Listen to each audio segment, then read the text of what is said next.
Selamat datang di latihan shadowing bahasa Inggris hari ini. Dalam pelajaran ini, kita akan melakukan shadowing sebuah cerita yang sangat menyentuh tentang cinta, iman, dan kesabaran. Saat mengikuti, jangan hanya fokus mengulangi kata-kata dengan jelas, tetapi juga rasakan emosinya. Shadowing adalah tentang ritme, koneksi, dan kepercayaan diri. Jadi mari kita hidupkan cerita ini bersama-sama. Siap? Mari kita mulai. The old train station had changed over the years, but Clara had not. The benches had been replaced with metal seats, the lamps updated to modern bulbs, and the once busy ticket counter was now an unused relic behind glass. Stasiun kereta tua itu telah berubah selama bertahun-tahun, tetapi Clara tidak. Bangku-bangku telah diganti dengan kursi logam, lampu-lampu diperbarui dengan bohlam modern, dan loket tiket yang dulunya ramai kini menjadi peninggalan tak terpakai di balik kaca. Yet every evening, as the 6:45 train screeched into the station, Clara sat quietly on the same wooden bench near the far end of the platform, her eyes fixed on the last carriage door. Namun setiap sore, ketika kereta pukul 6.45 berderit masuk ke stasiun, Clara duduk diam di bangku kayu yang sama di ujung peron, matanya terpaku pada pintu gerbong terakhir. She was no longer young. Time had thinned her hair and curved her spine, but her posture remained steady, as though invisible strings held her upright. Dia sudah tidak muda lagi. Waktu telah menipiskan rambutnya dan membungkukkan punggungnya, tetapi sikap duduknya tetap tegak, seakan-akan ada tali tak terlihat yang menahannya. In her lap, she always carried the same faded blue shawl, a gift from her husband Samuel before he left for the war. Di pangkuannya, ia selalu membawa selendang biru pudar yang sama, hadiah dari suaminya, Samuel, sebelum ia berangkat perang. Samuel had promised he would come back. Wait for me, he whispered at the station decades ago, kissing her knuckles with trembling lips.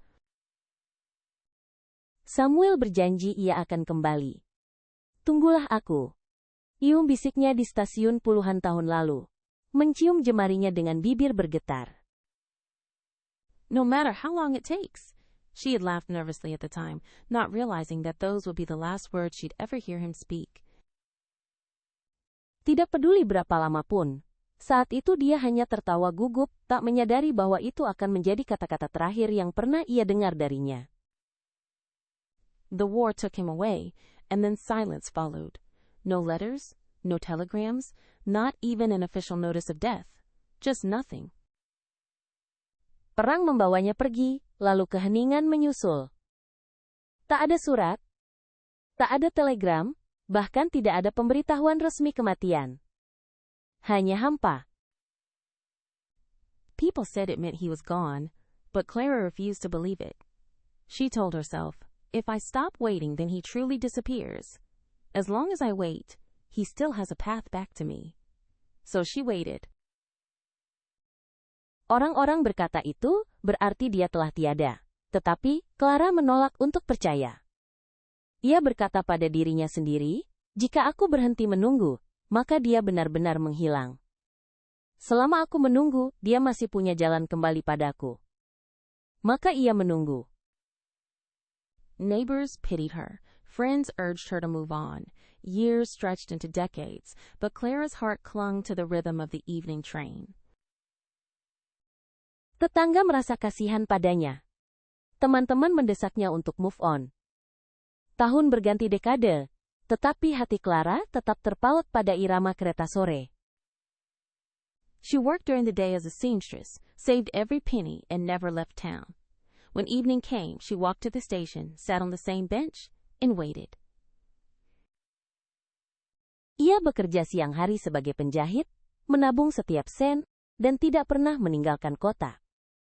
Saat malam tiba, ia berjalan ke stasiun, duduk di bangku yang sama, dan menunggu.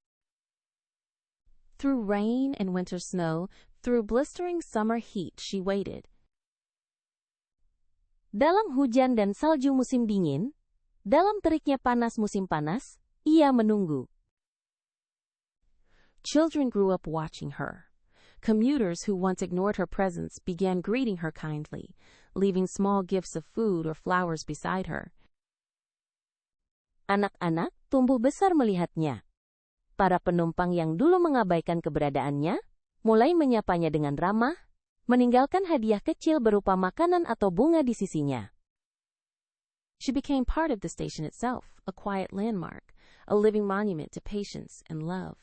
People began to whisper stories about her, the woman who waits for her soldier. Ia menjadi bagian dari stasiun itu sendiri, sebuah penanda sunyi, monumen hidup bagi kesabaran dan cinta. Orang-orang mulai berbisik tentangnya, wanita yang menunggu prajuritnya. And still, the train doors opened each night to reveal faces of strangers. One autumn evening, as the leaves swirled across the tracks, Clara sat with her shawl wrapped tightly around her shoulders. Namun tetap saja, setiap malam pintu kereta terbuka hanya memperlihatkan wajah-wajah asing. Suatu sore musim gugur, saat daun-daun beterbangan di rel, Clara duduk dengan selendang melilit erat di bahunya. Her hands trembled more these days, and her eyesight had dimmed, but her heart had not changed. She heard the whistle of the approaching 6:45 and closed her eyes. Tangannya kini lebih sering bergetar, dan penglihatannya mulai redup, tetapi hatinya tak pernah berubah. Ia mendengar peluit kereta pukul 6.45 mendekat dan memejamkan mata. The air seemed colder tonight, sharp and biting, yet familiar. When the train hissed to a stop, she opened her eyes and scanned the crowd.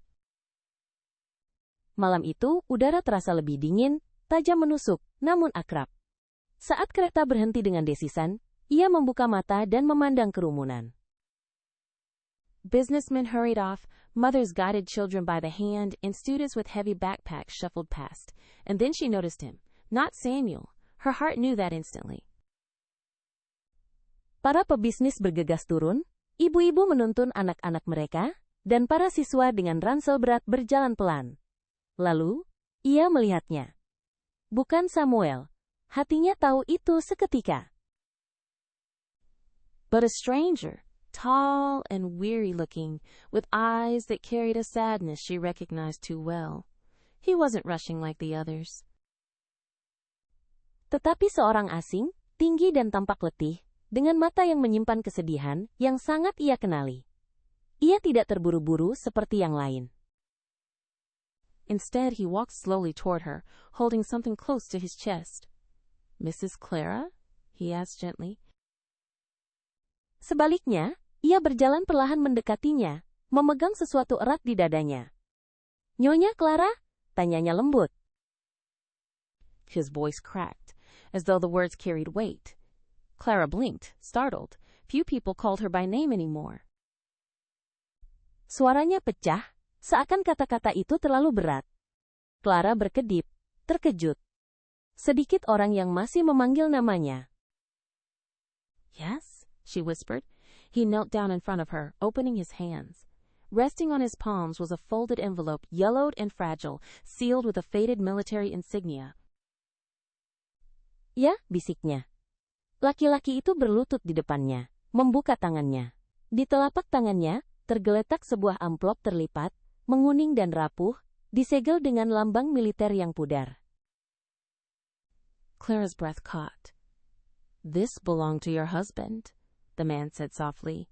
"Samuel." Her heart raced. Nafas Clara tercekat. "Ini milik suami Anda," kata pria itu pelan. "Samuel." Jantungnya berdegup kencang. For a moment she thought it might stop altogether. "You know him?" The stranger nodded. Sesaat ia merasa jantungnya mungkin berhenti sama sekali. "Kau mengenalnya?" Orang asing itu mengangguk. "My grandfather fought alongside him. Before Samuel was taken, he gave my grandfather this letter." "Kakek saya berperang bersamanya. Sebelum Samuel pergi, dia memberikan surat ini pada kakek saya." "He made him promise that, one day, it would reach you." Clara reached out with trembling fingers, touching the envelope as though it were a sacred relic. "Dia memintanya berjanji bahwa suatu hari, Surat ini akan sampai pada Anda. Clara meraih amplop itu dengan jemari bergetar, menyentuhnya seakan itu relik suci. Tears welled in her eyes. After decades of silence, here was his voice again, captured in ink and paper. The man's eyes softened. Air mata memenuhi matanya. Setelah puluhan tahun keheningan, inilah suaranya lagi, terjebak dalam tinta dan kertas. Mata pria itu melunak. I'm sorry it took so long. My grandfather passed away years ago, but in his final days, he told me about this letter, about you. He asked me to find you. Maafkan aku karena begitu lama. Kakekku meninggal bertahun-tahun lalu, tapi di hari-hari terakhirnya, dia menceritakan tentang surat ini, tentangmu. Dia memintaku mencarimu. Clara held the envelope against her chest, unable to speak. Her entire world, the waiting, the doubt, the faith, seemed to collapse into this fragile piece of paper. Clara memeluk amplop itu ke dadanya, tak mampu berkata apa-apa. Seluruh dunianya, penantian, keraguan, keyakinan, seakan runtuh pada selembar kertas rapuh ini. Would you like me to stay while you read it? The stranger asked kindly. Apakah Anda ingin saya tetap di sini saat Anda membacanya? Tanya pria itu ramah. She shook her head, offering a weak smile. Thank you, but I think I've been waiting for this moment alone my whole life. Ia menggeleng, tersenyum lemah. Terima kasih, tapi kurasa aku sudah menunggu momen ini sendirian sepanjang hidupku. The man bowed slightly, then stepped away, leaving her in the golden light of the setting sun. Pria itu menunduk sedikit, lalu melangkah pergi, meninggalkannya dalam cahaya keemasan matahari senja. Clara's fingers struggled with the brittle seal, but at last she unfolded the letter. Jari Clara berjuang membuka segel rapuh itu, tetapi akhirnya ia berhasil membentangkan suratnya. Samuel's handwriting leapt from the page, crooked yet familiar. Her tears blurred the words, but she forced herself to read. Tulisan tangan Samuel meloncat dari halaman, miring tapi begitu familiar. Air matanya mengaburkan kata-kata, tapi ia memaksa diri untuk membaca. My dearest Clara, if this letter reaches you, it means I could not keep my promise to return in time. Clara tersayangku, jika surat ini sampai padamu, itu berarti aku tidak bisa menepati janji untuk kembali tepat waktu. But know this, every moment I breathe, I carry you with me. In the darkest nights, it is your face that keeps me alive, your laughter that gives me strength. Tapi ketahuilah, setiap helaan nafasku, aku selalu membawamu bersamaku. Di malam tergelap, wajahmulah yang membuatku bertahan hidup, tawamu yang memberiku kekuatan. If I cannot return, please do not spend your life in sorrow. Live, Clara. Live enough for both of us. Jika aku tidak bisa kembali, tolong jangan habiskan hidupmu dalam kesedihan. Hiduplah Clara. Hiduplah cukup untuk kita berdua. And if you choose to wait, then let that waiting be a flame that lights the world, showing others what love truly means. I will always be with you, in every sunrise, in every whisper of the wind. Dan jika kau memilih untuk menunggu, biarlah penantian itu menjadi nyala api yang menerangi dunia, menunjukkan pada orang lain apa arti cinta yang sebenarnya. Aku akan selalu bersamamu, di setiap matahari terbit, di setiap bisikan angin. Until we meet again, whether in this life or the next. Yours forever, Samuel. Sampai kita bertemu lagi, entah di hidup ini atau yang berikutnya. Selamanya milikmu, Samuel. The paper slipped from Clara's hands, fluttering gently into her lap. She pressed her shawl against her face and sobbed, not with despair, but with release. Kertas itu terlepas dari tangan Clara, jatuh perlahan ke pangkuannya. Ia menekan selendang itu ke wajahnya dan menangis, bukan dengan keputusasaan, tapi dengan kelegaan. For the first time in decades, her waiting had found its answer. The station lights flickered on as night approached. Untuk pertama kalinya dalam puluhan tahun, penantiannya menemukan jawaban. Lampu stasiun menyala saat malam mendekat. Commuters bustled past, but Clara sat still, her tears drying in the cool air. Penumpang berlalu lalang, tapi Clara tetap diam, air matanya mengering di udara malam yang sejuk. She felt Samuel's presence more strongly than ever.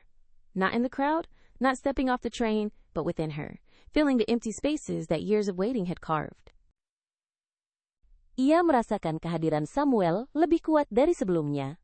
Bukan di kerumunan, bukan turun dari kereta, tapi di dalam dirinya, memenuhi ruang kosong yang diukir oleh tahun-tahun penantian. The next evening, the 6:45 arrived as usual. For the first time, Clara was not on the bench. Malam berikutnya, kereta pukul 6.45 tiba seperti biasa. Untuk pertama kalinya, Clara tidak berada di bangku itu. The station seemed quieter without her steady presence, as though a candle had finally burned out. Stasiun terasa lebih sepi tanpa kehadirannya, seakan-akan sebuah lilin akhirnya padam. Yet on the wooden seat where she had always sat, the station master found something carefully folded. Samuel's letter, placed beneath the blue shawl. Namun di bangku kayu tempat ia selalu duduk, kepala stasiun menemukan sesuatu yang terlipat rapi. Surat Samuel, diletakkan di bawah selendang biru.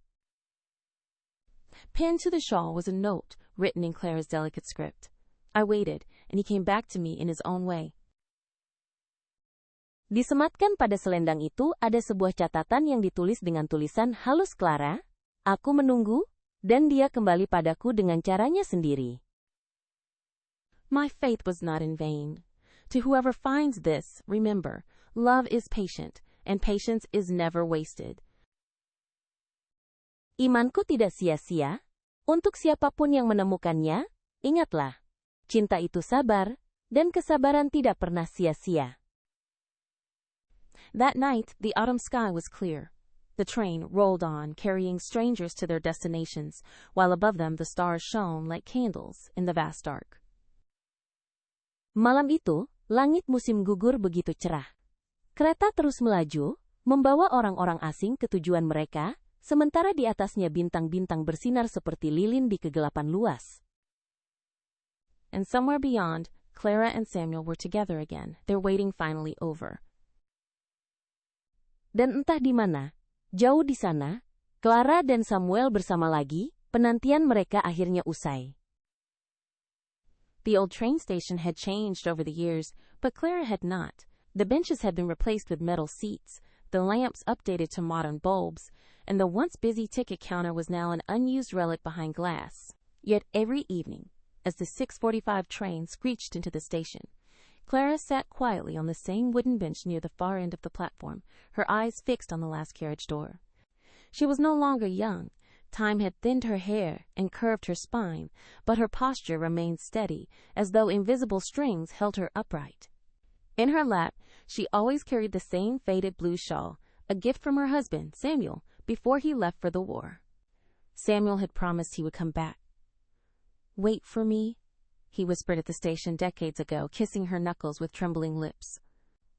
"No matter how long it takes." She had laughed nervously at the time, not realizing that those would be the last words she'd ever hear him speak. The war took him away, and then silence followed. No letters, no telegrams, not even an official notice of death.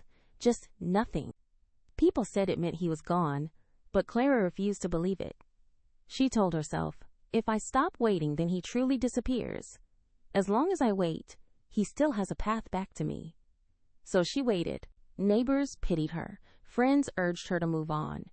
Years stretched into decades, but Clara's heart clung to the rhythm of the evening train. She worked during the day as a seamstress, saved every penny, and never left town. When evening came, she walked to the station, sat on the same bench and waited. Through rain and winter snow, through blistering summer heat, she waited. Children grew up watching her. Commuters who once ignored her presence began greeting her kindly, leaving small gifts of food or flowers beside her. She became part of the station itself, a quiet landmark, a living monument to patience and love. People began to whisper stories about her, the woman who waits for her soldier. And still, the train doors opened each night to reveal faces of strangers.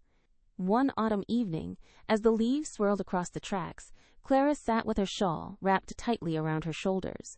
Her hands trembled more these days, and her eyesight had dimmed, but her heart had not changed. She heard the whistle of the approaching 6:45 and closed her eyes. The air seemed colder tonight, sharp and biting, yet familiar. When the train hissed to a stop, she opened her eyes and scanned the crowd. Businessmen hurried off, mothers guided children by the hand, and students with heavy backpacks shuffled past. And then she noticed him. Not Samuel. Her heart knew that instantly. But a stranger, tall and weary-looking, with eyes that carried a sadness she recognized too well. He wasn't rushing like the others. Instead, he walked slowly toward her, holding something close to his chest. "Mrs. Clara?" he asked gently. His voice cracked, as though the words carried weight. Clara blinked, startled. Few people called her by name anymore. "Yes?" she whispered. He knelt down in front of her, opening his hands. Resting on his palms was a folded envelope, yellowed and fragile, sealed with a faded military insignia. Clara's breath caught. "This belonged to your husband," the man said softly. "Samuel." Her heart raced. For a moment she thought it might stop altogether. "You knew him?" The stranger nodded. "My grandfather fought alongside him. Before Samuel was taken, he gave my grandfather this letter. He made him promise that one day it would reach you." Clara reached out with trembling fingers, touching the envelope as though it were a sacred relic. Tears welled in her eyes. After decades of silence, here was his voice again, captured in ink and paper. The man's eyes softened. "I'm sorry it took so long. My grandfather passed away years ago, but in his final days he told me about this letter. About you. He asked me to find you." Clara held the envelope against her chest, unable to speak. Her entire world, the waiting, the doubt, the faith, seemed to collapse into this fragile piece of paper. "Would you like me to stay while you read it?" the stranger asked kindly. She shook her head, offering a weak smile. "Thank you, but I think I've been waiting for this moment alone my whole life." The man bowed slightly, then stepped away, leaving her in the golden light of the setting sun.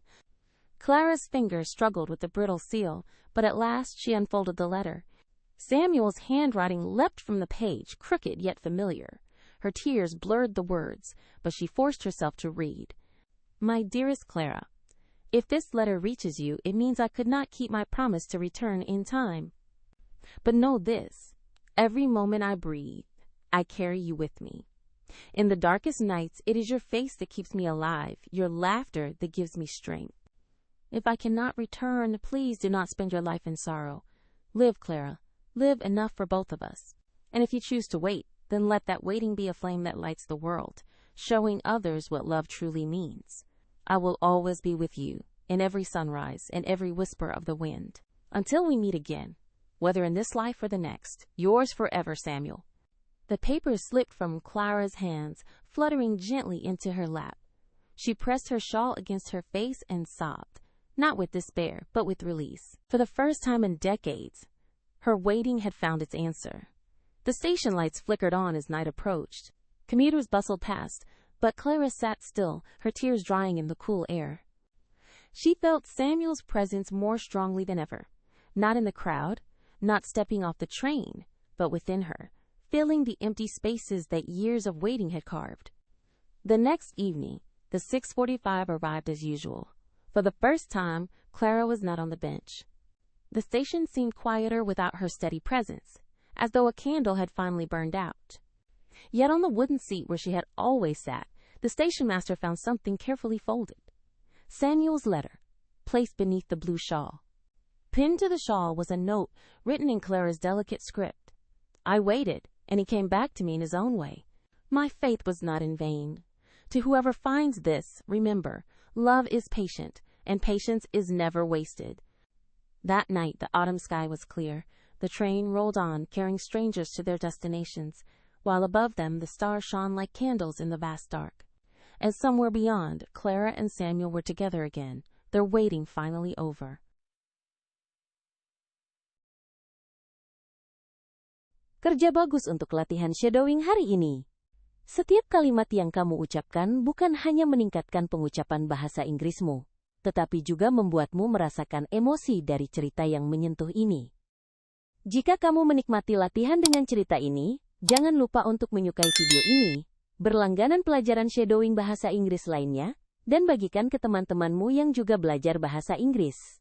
Terus lakukan shadowing, terus berlatih, dan ingat, suaramu punya kekuatan. Sampai jumpa di cerita berikutnya.